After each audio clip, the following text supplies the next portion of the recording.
efa tsy hainao tsony izay tokony ata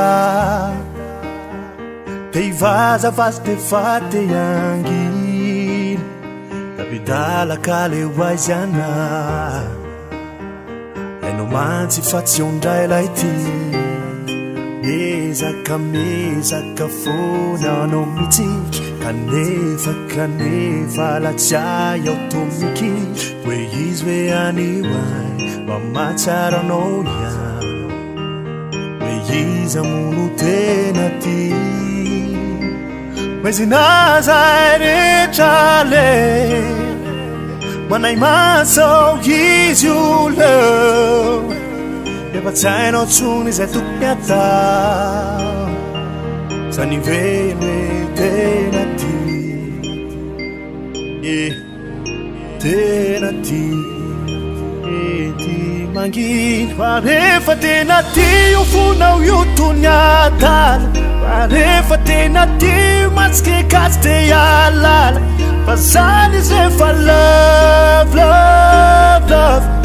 zany izy rehefa love love love fa rehefa tena ty io fonao io tony adala fa ndiazy le tokaniny ihany no ataony hoe malala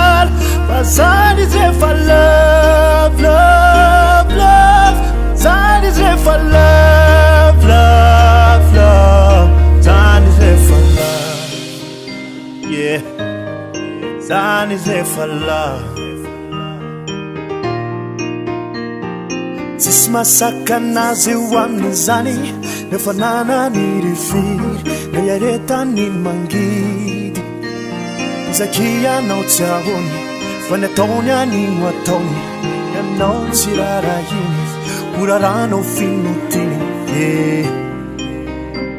hoe zinazay rehetra le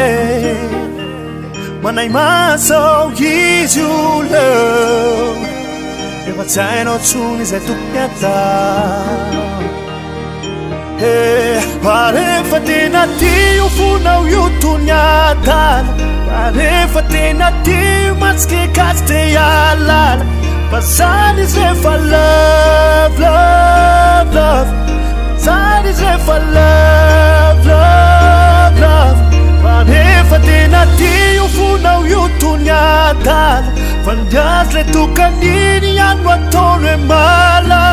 fa zany izy rehefa love love love zany izy rehefa love love love zany izy rehefa love fanakelina lehibe oraranao jereo tsisy mety vofe fizay ty te ande fizay ty te ande fa rehefa tena ty fonao io tony adala fa zany izy rehefa love love love zany izy rehefa love fa rehefa tena ty fonao io tony adala andiazy le tokaniny ihany no ataony hoe malala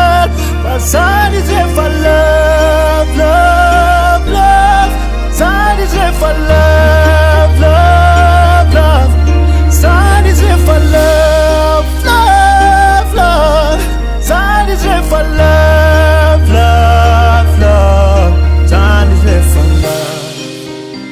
yeah zany izy rehefa love